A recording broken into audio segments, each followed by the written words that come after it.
If you're trying to figure out how to protect your dog from fleas and ticks and whether natural flea and tick prevention for dogs actually works, you've probably run into conflicting advice and some strong opinions. Here's the truth.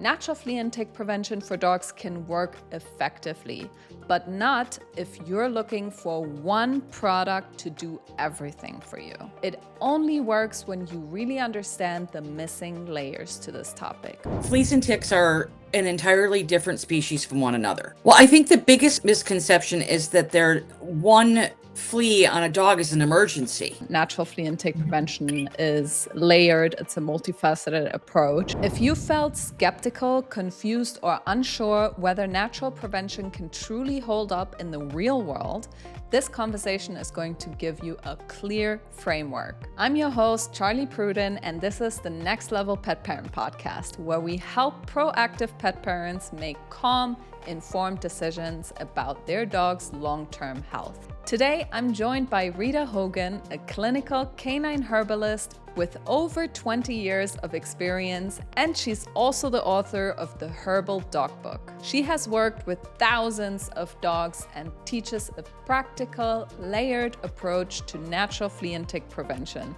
that moves beyond quick fixes. By the end of this episode, you'll understand 3 key things. First, you'll understand why fleas and ticks require different strategies, so you stop using the wrong approach for the wrong problem. Second, you'll learn Rita's 4-layer framework, what to adjust outside of your home, inside of your home, on your dog, and within your dog, so natural prevention actually works in the real world. And last but not least, you'll see the most common reason natural approaches fail, and how to set expectations that keep you calm, consistent, and effective through the season. Let's dive in. Welcome to the podcast, Rita Hogan. I'm so excited to finally have you on this podcast. We were hoping to have you on last season, but then you were so busy with your book tour. So I'm very grateful that we got you this season of the podcast. Thank you so much for joining. I'm so excited to be here. I love hanging out with you guys. You guys are awesome, and I love all the work that you're doing. Happy to be here. Thank you. So I've had a great conversation with Dr. Judy Morgan about Bravecto and some of the side effects that may have been connected to these chemical flea and tick treatments. And now a lot of pet parents are ready to take the natural route. So they're asking, how can I protect my dog from getting fleas and ticks the natural way and avoid these side effects? So most pet parents believe fleas and ticks are inevitable and that pesticides are the only reliable protection for their pets. What do you think? Is that actually true? I do not think they're inevitable. Bottom line, here's the deal. Fleas and ticks are an entirely different species from one another. I think in general, we have to get out of the mindset that they are related. That's one thing.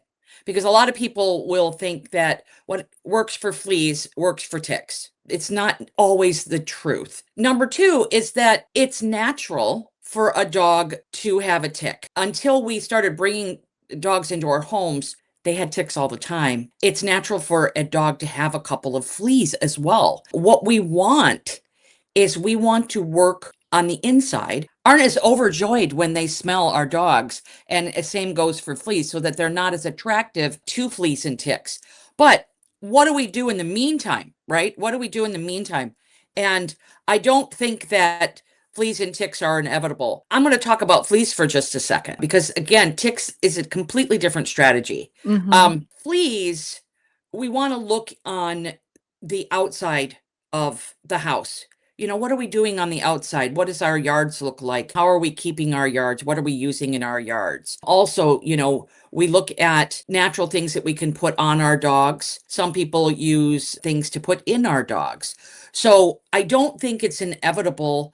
I do think we need a plan, a definite strategy for the year, depending on where you live, depending on how long you see fleas and ticks. I know that where I live, which is outside of Seattle, we have fleas year round. So I have to have a long-term strategy. Where I used to live, it used to get quite cold. I lived in Minnesota and Michigan, and Tennessee. Now, I didn't have to worry about fleas and ticks year round, which was awesome. During those times, I had a strategy. And when you start going year to year with this strategy, you're going to see less, and less fleas in general. With Mhm. ticks, that's a different conversation, which we can have, but that's more of a outside, what do we put on our dogs strategy. But still, the answer of working internally is the same. What is your thoughts, Charlie?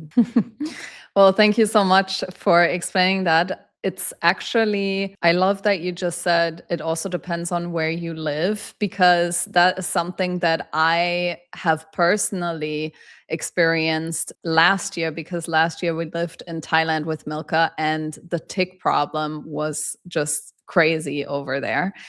And I realized how, before that, for 8 years, we lived in Dubai and Milka never ever had a single tick. So I realized how, wow, this is so crazy. Wherever you live, some people give a flea and tick preventative once a month or even like once every 3 months or something. But do you really have to do that if you live in an area where there's no ticks? So that's a really good point to like look at where you actually live. What I hear you saying is that it really is also about creating a healthy dog so that the dog is not going to be a good host for fleas and ticks. What I would love to know from you is, what do you think is the biggest misunderstanding about natural flea and tick prevention? Like, we're not going to get into exactly how to prevent fleas and ticks naturally right now. We'll do that a little later. But what is overall the biggest misconception about natural flea and tick treatment or prevention? I Sorry. Well, I think the biggest misconception is that there one flea on a dog is an emergency. I think Mm, that's a huge, like we set ourselves up for complete panic and failure. I do think that's an issue because, the original OG is the flea comb, right? Like yeah. the flea comb, there's a flea comb on the little wooden like coffee table in our living room, and it just stays there because at night we flea comb our cats while we're watching TV. Wolves don't get heartworm.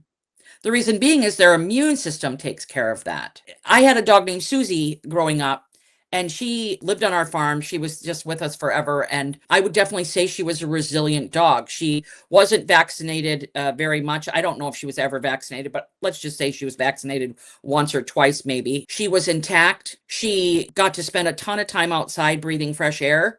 She ate raw food, cooked food, raw milk. She definitely ate a lot of scraps. We ate really good food growing up. She had ticks on her on an occasion. She never had any tick-borne disease symptoms. She was a resilient canine. I remember I used to pick them off of her. They'd be fat, right? And then stomp on them.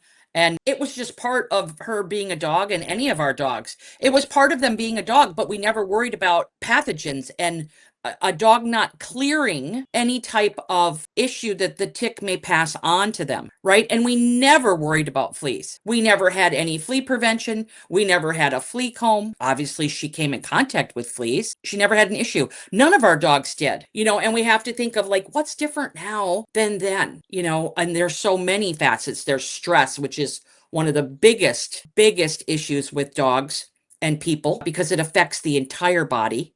And when you're highly stressed, you're not healthy. There's other things that bring down resilience. There's Wi-Fi in our homes, not having any break from Wi-Fi. You're not having a break from it. People who sleep with their routers on, you're not able to heal correctly in the face of Wi-Fi. That is scientifically proven. So there's so many things that are going on now. There's our agricultural system. There's a poor diet.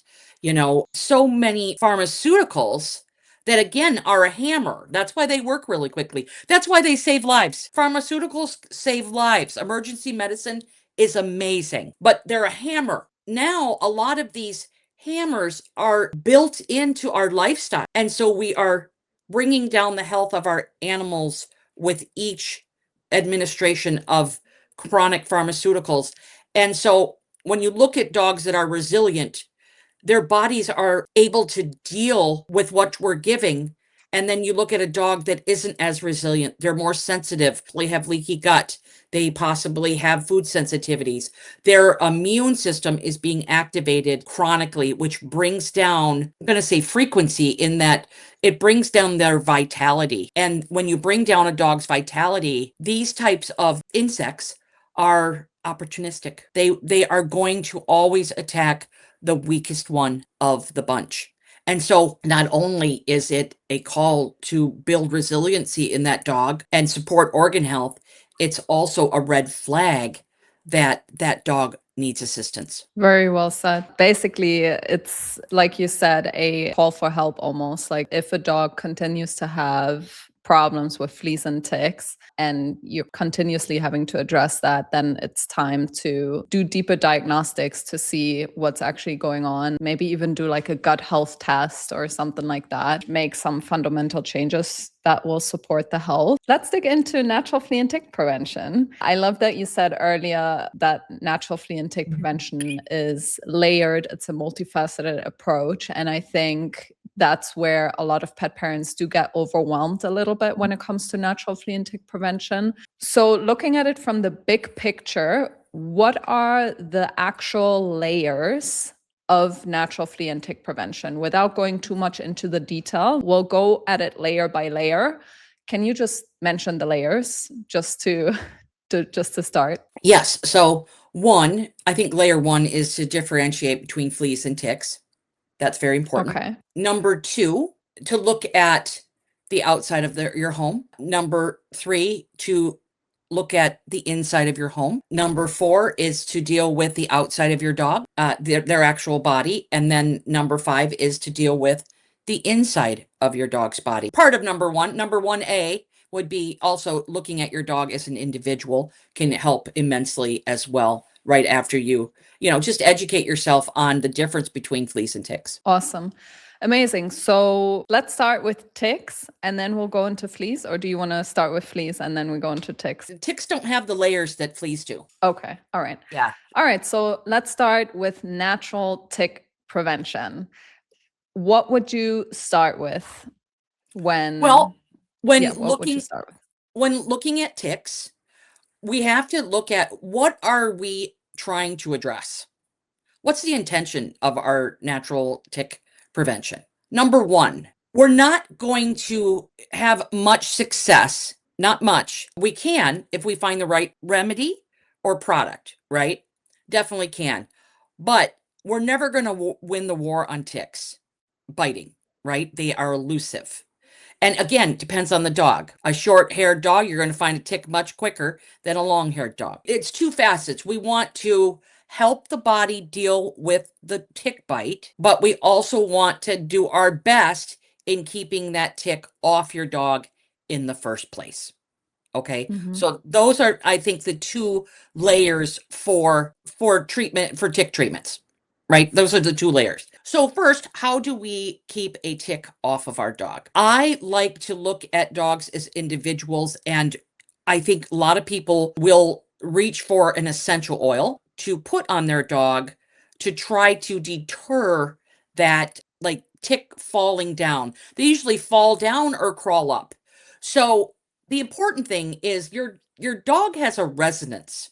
It has a frequency in which their electromagnetic field that we all have, it comes from our heart, and your dog's heart resonates. And because essential oils and flower essences, these two types of remedies also have resonance. And you don't want to put an essential oil on your dog that doesn't resonate and that's going to bring down your dog's health. And the best way to figure this out is through self-selection. So what I like to do, when we look at essential oils for ticks, we're looking at citronella, eucalyptus, cedar, catnip, geranium. Those are, like, I would say, the best ones for ticks, with a focus on catnip, geranium, and cedar. I would purchase from an essential oil supplier very small bottles of these oils. All you do is individually take the cap off, sit with your dog with the oil. You don't need to put it on them. Just sit with your dog and watch them react to the smell. They can smell it before you take the cap off. Just sit with your dog and see how they do with it having the cap off. Do they get up off the couch and go into a different room? Do they get off of the couch and go lay by you on the floor? Are they trying? This is like the most toned down version of self-selection, but it'll work. Do they seem adverse to that oil? Do they lick their lips? Do they twitch their nose? Are they looking like they're interested in it? And I would sit there for a few minutes and just watch them. If they seem okay with the oil, you could offer it to them just by the bottle, just bring it closer to them and see how they goes, because it's going to be on them, right? This oil is going to be on them, diluted, but going to be on them. Their olfactory system is so strong. Their nose is so strong compared to ours. And if you put something on your dog that it is completely adverse to, it's not going to go well and it's not going to work. So the more your dog resonates with that oil, the better it's going to work at repelling it. And I have worked with that concept over and over and over again, and it has proven correct. So that's what I always do with dogs on both sides of fleas and ticks. Only use essential oils your dogs are okay with. And I test those oils once a month with them, like I just described. And then for me, I love to make a bandana. I love to put those oils on a bandana. I put a few drops on the bandana in different places. And then usually in the front where the bandana is sitting, I put the bandana in a bag, I seal it up, and I keep it outside. And then I just plop it on my dog's head when we go out. And then if I find an oil works very well, I might take it, I might dilute 1 drop of oil to 15, 20 drops of carrier oil. Like Cocoa Therapy has a great MTC oil. That's a wonderful oil to dissolve essential oils in. And I might take a little bit and rub it on their ankles, under their tail, and a little bit under stomach. Just lightly go for a walk and see how that works. Come back, look for ticks, see how it's going. We can do that. There are ultrasonic tick tags, can work for some dogs. They're not going to work for every dog. It works with the resonance of your dog, okay? And that's not going to, they need to come together and match, and that's not going to match with every dog. But there are some, and it's worth trying, because when you find something that works, it's like gold. I think it's like gold, Charlie. Like, if you can figure out something that keeps those ticks at bay or brings down their numbers, just absolutely gold. Another thing that I really love to do is there's a remedy called Ledum, and it's a homeopathic. I like to make a spray out of it. So what I'll do is I'll take a little spray bottle. Let's just say an 8-ounce spray bottle. I'll fill it with water. I'll put 10 to 15 of the little white pellets of the homeopathy in the bottle. I'll shake it up and I'll mist my dog. I will bring that sprayer. I usually get a little 2-ounce glass sprayer and keep it in my walking bag. And I will spray my dog and myself on the walk. I have found that very highly effective. And then you can also mix that Ledum spray with a few drops, I would say 6 to 8 drops of crabapple flower essence. And crabapple flower essence is wonderful because, again, it works on that frequency, it works on that resonance, but it is really good whenever a dog is suffering from anything that is parasitic, pathogenic, itching, scratching, biting, licking. And it definitely fits that profile. So I really, really love that one for the spray. And I'll just mist as I go. Maybe once every 30 to 40 minutes, I might mist. I've never had a dog be adverse to the Ledum. I've definitely seen it cut down when we go back to Minnesota and things like that with the dogs that we walk there. I've definitely seen it work very well. I do that, and the people that have used it have been very happy with the results. So Ledum is one of the homeopathic remedies we use when we get a tick bite, but it's also very good at repelling ticks. So those are my main things, to do the self-selection with the essential oils. Just get really tiny bottles to see how they do with them. You do not have to put it on them, and you can just open up the cap, and then doing a bandana or mixing it with a carrier oil that you can put on their fur, that they're accepting of that. I think those are some really great things that you can do externally. And then again, trying those tick tags, trying those ultrasonic tags that might work for your dog. And I've had some that work great. I have an ultrasonic flea tag on my dog Gertie, and it works wonders, but it does not work for my other Awesome. dogs. Wow, that was very, very insightful for me too, because we do use a flea and tick spray. We use the one that's pre-made from Canine. It has the lavender smell, but we also have used it as lemongrass. And Milka is not a fan.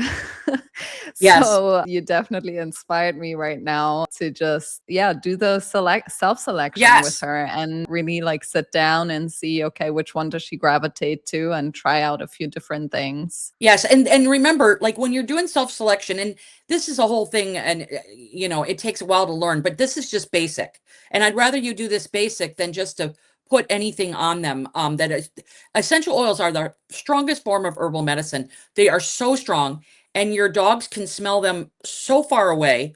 And when you put it on them, it makes them very, very uncomfortable if they don't resonate with it. So yeah, just see if they're adverse to it. They will let you know. They will let you Mm, know. If I mm. bring out lavender, my dog Gertie hides behind a chair. Like she's like, don't put Wow. that on me. I hate Mm. lavender. So yeah, I mean, you just have to, you have to kind of work with your animal as an individual and see Yeah. if they like it or not. I mean, I'm sure we've been through the duty-free section at the airport where they're spraying things and they're asking you to put it on your body and you're like, "Oh my God, no. Oh my God, that's terrible." Yeah. Oh, Well, that's that's so kind true. of like how it works for dogs too. For sure. Yeah.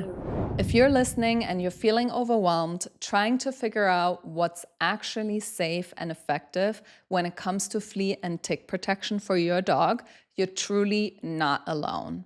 There's a lot of conflicting advice, and most pet parents just want clear, responsible guidance. That's exactly why we created our ultimate flea and tick protection guide. Inside, you'll find trusted expert insights on natural prevention, treatment options, and even science-based resources that break down potential side effects of common flea and tick treatments. It's all designed to help you think critically and make informed decisions for your dog. You can download it for free in the description below. And this episode is actually part of our flea and tick awareness series, where we're building this understanding step by step. If this episode has been helpful to you so far, make sure you subscribe to the podcast so you don't miss the next conversation on this topic. When it comes to frequency of application, let's say we use an essential oil spray on our dog instead of like a bandana, which you just mentioned. Let's say we use a spray on the dog. How frequent should we apply that? I would apply before they go out. Every time. No, you not necessarily. You could do it once a day. It depends. Okay. That's why I like to just dilute some of those oils that they like and just kind of rub their fur down, and especially from the Mm. kneecap down and underneath the tail. And then I call it the undercarriage, because those oils tend to stay on the fur longer than a spray. But if you want the convenience of a spray, and you might, I love those little 2-ounce, 1-ounce sprayers. They're fabulous because you can put them in your pack when you're going out in the woods. And you can, mist yourself, mist your dog. I love those. So if you're out in the woods for an hour, I would spray twice. And I would spray Okay. once before you leave. Just because if you really don't want to tick on them and your dog is okay with you spraying, I would do it a couple of times. And would you say there are certain dogs that should avoid essential oils based flea or tick prevention altogether? For example, small dogs or pregnant dogs or seizure dogs, or I don't know, No, even dogs who live with cats. I don't. One, you want to use a really high quality oil. So make sure that you are buying from someone that will give you the certified analysis of that oil, where it's come from. I definitely like organic oils, especially if they're citrus, or if they're mechanically pressed oil. Make sure that they're organic, because that is using the rind, which can be covered in pesticides. So we want to use organic citrus oils for sure. We want to dilute those oils. If you're using a random spray, then yes. If a dog has a seizure, you don't want to use any seizure-inducing oils. Like I would never use rosemary essential oil on a dog with a seizure. that very, very strong. Could it, something, more of our stimulating oils like thyme. We don't want to do that. Oils that really are highly stimulating, you want to avoid. Cats can be around essential oils. That's a different conversation. They can be around essential oils, that you can use essential oils.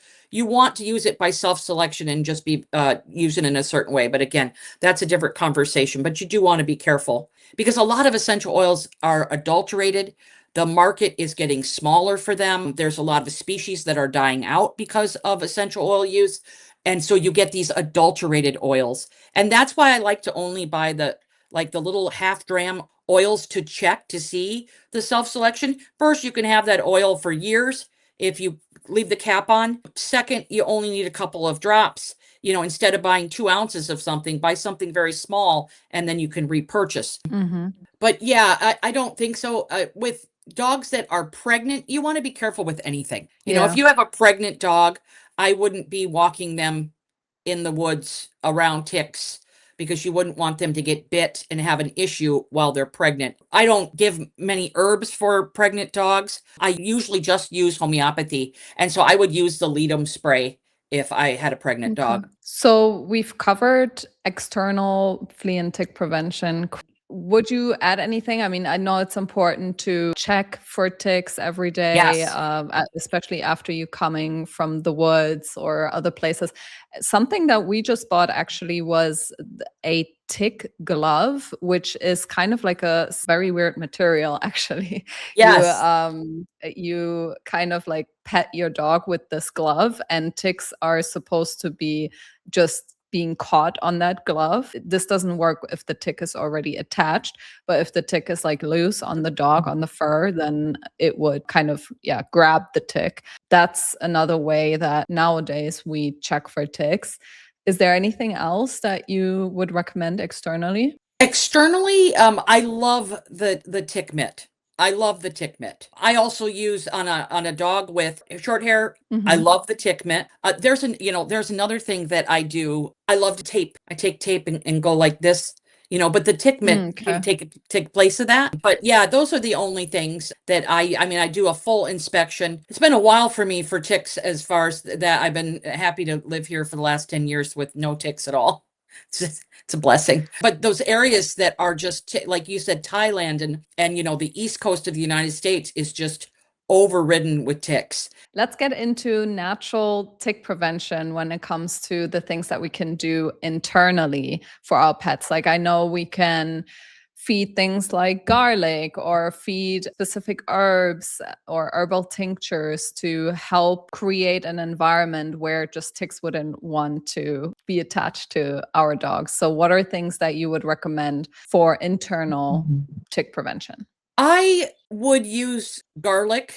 People freak out about that, but fresh organic garlic, given specifically in low amounts, can help create your dog to help them smell and repel. But my biggest thing, and I don't think a lot of people like to hear this, but I'm just gonna be an herbalist, is that the issue with the internal powders is that if you are in an area where ticks are there year round, it is not healthy to give an internal tincture or powder that long at all, because the issue is you can't tell an herb what to do in the body. And a lot of our tick and pathogen herbs are quite strong. We got, wormwood, garlic. Garlic is very drying and very warming. So if you have a dog that's already pretty hot, the garlic's going to end up making them miserable, unable to deal with heat, panting all the time, things like that. But for a dog that is more cool, garlic is a great supplement and really great for ticks. But it depends on how long you're going to give them. If you're going to use an internal remedy, Earth Animal has a good one. I think it's Wolf Creek. It has an internal powder. There's some good internal powders on the market. I like to use neem and yarrow, also garlic, different types of plants, rosemary. It's a lot of the dried plants that you would use in essential oil form. You can use for internal, I guess, internally to deter fleas and ticks. But a lot of the tick remedies that I see out there, that work for ticks, when I look at those herbs, they help improve liver function. They help improve organ function. The ones that I would be like, yeah, you could give that actually for a longer period of time. So you just have to, it depends on the formula. I mean, if it's real strong and it's like anti-parasitic and would fall into the dewormer department, you have to be really careful. They could use it for a few weeks. They could use it for a week at a time. Like maybe you're not going in the forest every day, right? It depends on how much you use, but you have to be careful because again, you can't go in and tell that herb, listen, all I want you to do is repel the tick. Herbs Yeah. don't work herbs don't work that way. But the Mm-hmm. ones that I love that really do work are the ones that are going to go in and help your dog clear toxins so that their body, that resonance comes up and gets stronger so that ticks don't bite. And that's how those formulas work. Yeah, I love that you just said that. We use the one that you just mentioned, Earth Animal makes the Yeah. No More Worms. We use that on Milka, but we don't use it all year round for exactly those reasons. We also rotate that with the face cleanse and detox. I don't know if you're familiar with that, from Yeah. Augustine approved. Yeah. So that one is kind of exactly what you said. It helps to support liver and kidney health and also detox, and then also it helps to prevent fleas internally. So that's Yes. just a benefit. Yeah, um, and those are really bringing up the resonance of your dog. They're bringing up the resilience of your dog. They mm, and the lymphatic system is a huge part of repelling fleas and ticks because of the fact that it is our toxin mover and also helps the entire body deal with toxins and it cleans the blood. And that is what we want. You know, we don't want dirty blood in our dogs. And dirty blood is just blood that is filled with things that react to the nervous system and things that react to the immune system and clog the liver and the kidneys. And mhm, that's what these, and especially the Augustine approved, that one's really good at gentle detoxification. And I love that. mhm. Yeah, and that is a definitely strategy and part of the lifestyle of natural flea and tick prevention. Earlier, you said that it is very important for natural flea and tick prevention to create a healthy foundation to make sure that our dogs are at optimum health, which you mentioned includes making sure that our dogs are not too stressed, that we're exercising our dogs, that we're creating immunity. And now I want to ask you, what about diet and gut health when it comes to flea and tick prevention? So I think it's key, and it goes back to resonancy and frequency and resiliency and health. Opportunistic organisms, you know, they're opportunistic. They like dogs that are not healthy. I think that having a good diet, it's all part of strategy. The cleaner the diet, the more healthy your dog is going to be. In with diet is exercise. So, exercise and diet, age appropriate exercise for your dog, I think is just beyond important. Feeding that healthy diet, caring for the gut. Over 80% of the immune system is in the microbiome in the large intestine, and we want to have a healthy gastrointestinal tract. And it's very diet related and also stress related. And that's where fresh air and exercise comes in. And the three of them together go such a long way into preventing these types of pathogens and parasites. Amazing. So, to summarize the natural tick prevention protocols a little bit more, we've talked about creating health from within through diet, stress reduction, exercise, clean air. We've talked about adding a topical to our dog through essential oils mixed with a carrier oil. We've also talked about adding some herbs to their food that will help them repel ticks internally.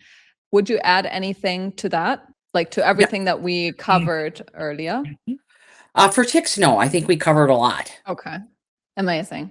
All right, so let's talk about fleas and how to prevent fleas naturally. What would you add? I'm sure a lot of the things that we already covered are also going to help prevent fleas on our dogs naturally, right? But what would we have to add on top of that protocol to now also cover fleas? I think a couple of crossovers just to kind of get this out of the way for like essential oils, and like the things that I use for fleas are neem. I do like lavender, cedarwood, citronella. I'm adverse to the smell of citronella myself, but I know some people do use it. Lemongrass, eucalyptus, geranium, rosemary, peppermint. These are things that, well, not so much rosemary and peppermint for ticks. These are some of the things that you can do for fleas. And again, the same thing, self-selection, very important there. But for fleas, I start on like, where do I live? Okay, what does my yard look like? Do you have a fenced-in yard? Fenced-in yards are great because you can put stuff at the exterior on your front fence line to keep fleas from coming in and out of your yard. Diatomaceous earth. Here in the States, there's this great company called First Saturday Lime. It's using lime to coat the perimeter of your fence. Those are things that are going to destroy fleas at a base level in the yard. I'm not a huge fan of spraying the yard at all because of all the little creatures that live in the yard. But you can use things like cedar spray. You can use garlic as a spray in the yard if you want. I live in an area where there is seasons. So we have spring, winter, fall, summer. And in the spring, we add these little organisms called nematodes all over the yard. You just add them with a garden sprayer. They eat fleas and flea eggs. And so it brings down that flea population exponentially, just brings it way down. And my dogs and cats spend a ton of time in the yard. If you're doing two things, we're doing nematodes and we're coating the perimeter of our fenced-in yard where they spend a lot of time, you can literally cut your flea populations in half, which goes a long way in that natural lifestyle in building upon a strategy. And it's definitely part of our strategy. And if you have a fenced-in yard, I would make it part of yours. What do you have in your yard that can attract fleas? And what do you have in your yard that can repel fleas? So I love like rosemary. I love fleabane. I keep that out of the way of my dogs. It's in pots, but I love fleabane near the door. They don't like to come in. They are repelled by it. Rosemary bushes near the door or near the house in general. They're beautiful and they repel fleas like crazy. Lemon balm in pots, different types of plants can repel fleas, but rosemary and lemon balm are two of like really great ones that you can grow easily and that can help you. Thyme works well. Oregano. These are all things that fleas don't like. You can put those in your spaces outside to add beauty and also repel. You want to make sure that you're cutting your yard nice and short to keep the flea populations down. If your dog has a pad that they lay on outside, I would put a layer of diatomaceous earth, food grade diatomaceous earth on it, or spray it with cedar. Cedar chips are another way to help repel. So we have like some things in the yard that we can do. If you don't have a fenced-in yard, what I would do is do your best to keep the grass nice and trim throughout flea season. And you can also add those plants. So that's what I usually do outside as far as part of owning a home. Or when you live in an apartment, there's not much you can do there. You can't really go out and do your own sprinkling and things like that. But if you own a home, then you can take those precautions and have it part of your strategy layer. Over 50% of fleas actually live in the environment and not on a dog, right? So like when someone thinks that they have flea infestation, then most of the fleas are actually going to be in the environment and not on the dog. When it comes to inside of the home, how can we help prevent fleas there? So inside of the home, if you have dogs and cats, and if you have any type of overabundance of flea populations, work systematically at getting rid of your carpet and putting in hard floors that can be vacuumed. This is very important. Make sure that the trim in your house, where the floorboards meet the trim, is siliconed. Make sure that there's a good silicone layer between that so that fleas can't crawl underneath the trim where they meet the floorboards. That's a big deal as well. That means they can't get in or get out. So make sure that you have silicone on the top of your floor trim and on the bottom. That's a really big thing that's often overlooked. If you do have carpets, you want to put a nice layer of diatomaceous earth on the carpet, let it work itself into the carpet, and then you can vacuum it up. You want to wear a mask when you do that because it can get into the lungs. You can put diatomaceous earth in the corners of your rooms. Just keep it away from your dogs. There are some companies out there that have some nice powders for the natural powders for the carpet. But my biggest thing is if you have carpet, it is just a flea motel. What I love are things like ruggables. They are little carpets that you can put down that you can easily peel up and throw into the wash in hot water and just wash your rugs. There's a lot of companies out there that make these rugs now. They're very, very dog friendly. They have changed my life in general as far as having a home that's easy to deflea. Because yes, fleas live in the environment. They are going to be living in the corners, in the furniture. So your vacuum is going to be your best friend. I invested in a Dyson that has all of these attachments so that I can easily vacuum, throw it out, throw it out, throw it out. We vacuum all the time. I have one of those robot vacuums as well. I started every morning. Her name is Frances. She goes through the house vacuuming, and we clean her dustbin all the time.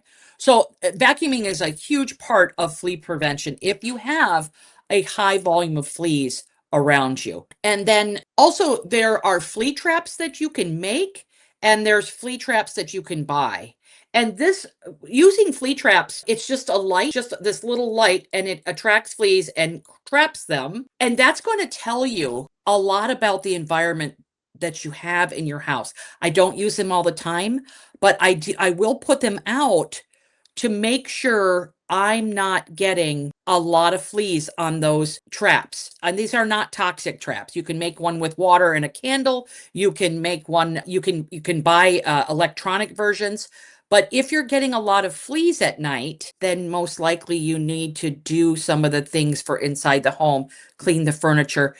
I love couches that don't have removable cushions that are leather or faux leather that are one unit that you can vacuum. There's no way for the fleas to get into the surface, the underneath surfaces. That's a big deal as well. So, because they can live there for a long time. And that's why looking at the furniture that you have, you don't have to go and replace it right away, right? But you could work towards having more flea-friendly rugs and looking at your environment in your home. It's just a really great way at, again, bringing down the opportunity and the flea populations. If you want, I like rugs in my bedroom, but my rugs are easy to vacuum. They're not going to be a high pile carpet, right? We all want some little warmth on our feet, right? But we also don't want to have fleas in our home. Washing bedding, having dog beds that have the covers that you take off and that they are waterproof and bug proof. You can take them off and you can wash them. There's so many great companies out there making really great flea friendly dog beds and furniture. And there are definitely things to keep in mind, but vacuum, vacuum, vacuum, vacuum, and vacuum, and vacuum. Awesome. So now we've covered natural flea and tick prevention. Would you add anything else, anything that we missed talking about, any other tips that you have for our listeners? I don't think so. One thing I just want to say is don't count out the kind of ultrasonic methods that we can use for our animals, because if they work very well. But again, they won't work for every dog. But it's, you said it way back. You said that you had to trial and error. It definitely, natural flea and tick prevention is about trial and error. What's your thoughts on amber collars? Amber collars are great when they work. So they work. It's worth a try. Absolutely. Absolutely. They work on some dogs and they don't work on others. So, and you have to give them time to work. So I give an amber collar at least 3 weeks to see how it's bringing down the flea population. I will absolutely tell you that an amber collar worked 100%. I didn't have to do anything else but have her amber collar on my pug, Frances. She wore her amber collar as her jewelry every day, not at night, but she wore it every day. And It worked so well, just 100%. I never had to do anything with her. So I would love to do a little challenge with you to give our listeners a lot of clarity and very fast answers. Can you try and answer these questions, the following questions, in 1 minute or less? I can try. Are I you can up try. for the challenge? Okay. I know it's difficult, but let's see if we can do this. In your experience, what is the most common mistakes pet parents make that causes natural flea and tick prevention to fail? Not giving natural prevention enough time, and also having the expectations. Like I said before, the expectations. When you have incorrect expectations on how things work, it tends to send people into a panic. What are the top 3 easy daily habits every pet parent can start today when it comes to natural flea and tick prevention? For fleas, definitely invest in a good vacuum and start vacuuming regularly, daily. Very important. For ticks, I definitely would say I would invest in a tick mitt, and I would definitely look at any products that you're using on your dogs that involves essential oils and order those essential oils individually and try them with self-selection. All right. What is the biggest myth you encounter about natural flea and tick prevention? That it doesn't work. That is the biggest Yeah. myth. Yeah, it's not true. You just haven't found the right product. It takes trial and error. When flea season hits, what's the first 3 steps you take with your own dogs? I deal with my yard to bring down the flea populations. I do nematodes, lime, and cut the grass. Make sure the grass gets cut. And of course, I have lots of herbs that repel fleas. Grass cut, prepare yard, vacuum, vacuum, vacuum, vacuum, vacuum, and invest in multiple flea combs. I flea comb all the time. In fact, our dogs enjoy it so much. Thank you so much, Rita, for taking the time to talk with us about flea and ticks today. Can you just let our listeners know how can they get in touch with you if they want to learn more? What type of offers do you have out there that might be interesting for our listeners, and how can they work with you? I have 2 websites. My first one is a shop and consultancy, and I have a lot of information on there. It's Canine Herbalist with a T.com. And then I have an educational school, the Ethos School of Holistic Canine Herbalism. I have a great flea course on there. And late March, I will be having my Lyme and tick tick pathogen disease course. So that might be of interest. I also have a lot of courses on there that people can take. I'm on social media at Canine Herbalist on Instagram and Facebook at Canine Herbalist. And I have a podcast called Dogs Are Individuals. And then, of course, my book is called The Herbal Dog, and you can get that anywhere you purchase books. Amazing. Yeah. And I definitely do recommend the book to everyone listening. That was just amazing. Thank you again, Rita, for taking the time today. Thank you so much. Take care. If there's one shift I hope you're walking away with today, it's this. Natural flea and tick prevention for dogs isn't about finding one perfect product. It's about building a layered, thoughtful strategy that supports your dog's health over time. That alone changes everything. If you've been feeling overwhelmed or unsure about getting this right, I really want you to hear this. You're not behind, you're not failing. There's a lot of mixed messaging out there, and it's completely normal to feel confused when you're trying to protect your dog in the best way possible. What really matters is that you're willing to learn and adjust. And remember, it is not all or nothing. You do not have to implement every layer overnight. Start with one thing and go from there. If you want a clear, practical roadmap that you can save on your phone and refer back to, then download my free complete flea and tick protection guide. It pulls together expert insights on natural prevention, treatment considerations, and smarter protection strategies so you're not piecing this together on your own. The link is in the description below for you to download. And if this conversation helped you rethink natural flea and tick prevention, I would really recommend watching the next episode where we break down what to do when you actually find fleas or ticks on your dogs. It's the natural next step and will give you even more clarity. I'll see you in the next episode.